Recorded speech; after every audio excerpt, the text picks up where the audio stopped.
जयपुर के विकास अध्ययन संस्थान आईडीएस का 45वां स्थापना दिवस मनाया गया। कार्यक्रम में भारतीय सेना की सेवानिवृत्त चिकित्सा अधिकारी और dignity of girls child foundation की अध्यक्ष डॉक्टर मीता सिंह ने घटते बालिका लिंगानुपात पर अपने विचार रखे। कार्यक्रम में लेखिका ज्योति माहेश्वरी की ब्रेल लिपि की पुस्तक पड़ाव दर पड़ाव का भी अनावरण किया गया।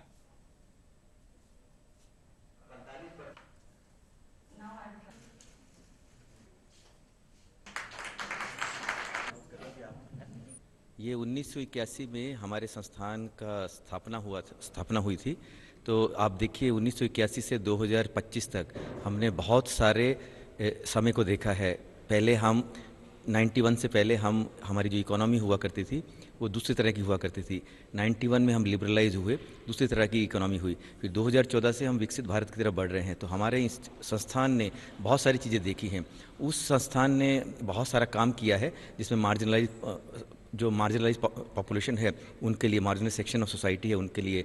अभी आज का जो प्रोग्राम है उसमें दो मुख्य चीज़ें रही। एक स्पेशल लेक्चर डॉक्टर मीता सिंह का था, जिन्होंने जो भ्रूण हत्या है, गर्ल चाइल्ड जो सेक्स रेशो है, जो डिक्लाइन हुआ है पीछे कई सालों पहले, उन पे बहुत काम किया है। तो उन्होंने एक लेक्चर दिया। और उद्भव विजन फाउंडेशन ने कि जो उन्होंने एक बुक का जो अनुवादित किया है ब्रेल लैंग्वेज में, क्योंकि उद्भव विजन फाउंडेशन है ये विजुअली इम्पेयर्ड के लिए एक संस्था बनी है। तो जो बुक जो है वो ज्योति महेश्वरी जी ने लिखी है। तो ये आज का जो कार्यक्रम है ये दो प्रमुख इवेंट्स के लिए बना है। ज्योति महेश्वरी जी की किताब पड़ाव दर पड़ाव के तीसरे संस्करण का ब्रेल वर्जन है, हमने ब्रेल में ट्रांसलेशन किया है। और ये किताब देश भर के अग्रणी जो कम से कम 20 पुस्तकालयों को निःशुल्क भेजी जाएगी ब्रेल में, जो दृष्टिबाधितों के लिए पुस्तकालय चलते हैं उनमें।